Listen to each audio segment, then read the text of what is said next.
November 29, 1970. A body is found in a remote valley in Norway. She was burned beyond recognition. Her fingerprints were taken, but her identity was a ghost. She carried multiple passports, spoke 5 languages, and traveled across Europe under 9 different aliases. Her clothes had all the labels meticulously cut out. She was a woman who didn't exist. This is the case of the Isdal Woman, and her dossier remains locked in the vault. If you're new here, subscribe and join our community of investigators. The Isdal Valley, near Bergen, Norway, is known as Death Valley for its history of suicides. But what happened on that cold November day in 1970 was no ordinary suicide. A father and his 2 daughters were hiking when they stumbled upon the scene. The woman's body was found in a remote, rocky area. She was lying on her back, partially burned.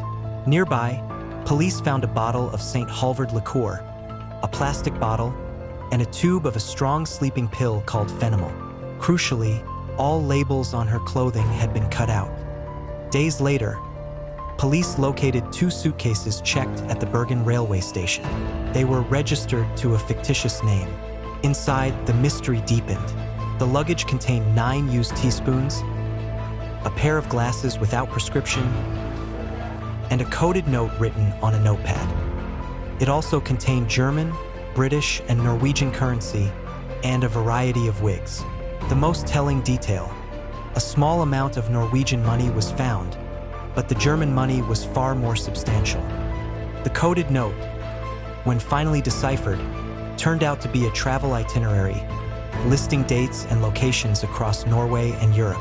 The woman had been moving constantly, staying in different hotels under different names. The investigation revealed the woman had used at least 9 different aliases, including Genevieve Lancia, Claudia Tielt, and Vera Jarl. She spoke with a slight accent, possibly German or French, and was described as elegant and well-dressed. The police managed to trace her movements across several hotels in Bergen and Stavanger. In one hotel, she was seen talking to a man who was never identified. In another, she paid cash for everything and was described as reserved. The meticulous removal of all labels from her clothing, the multiple aliases, the coded itinerary, and the use of cash pointed to one chilling conclusion. This was not a simple suicide or accident. This was a professional. The year was 1970, the height of the Cold War. Norway, a NATO member, was a hotbed for espionage.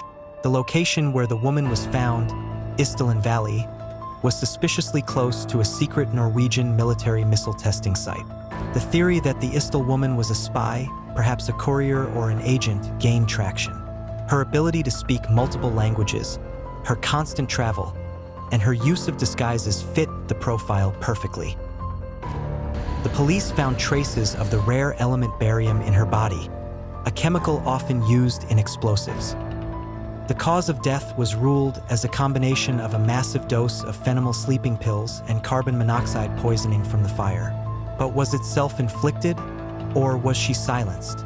In the 21st century, the case was reopened using modern forensic science. In 2016, scientists performed isotope analysis on her teeth.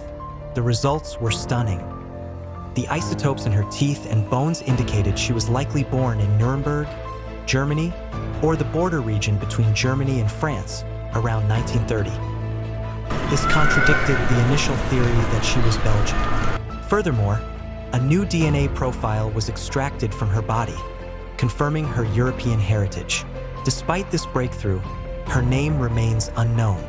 The Isdal woman's identity is still one of the greatest unsolved puzzles in the history of espionage and true crime.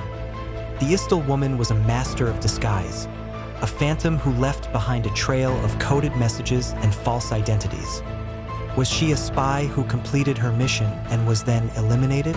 Was she a victim of a crime that was made to look like a suicide? Or was she simply a woman desperate to erase her past? What do you think happened to the woman who didn't exist? Let us know your theories in the comments below. We read every single one. If you want more deep dives into the world's most baffling cold cases and unsolved mysteries, Make sure to subscribe to the Vault Dossier and hit the notification bell so you don't miss our next case file. Thank you for watching. Until next time, the truth is waiting to be unlocked.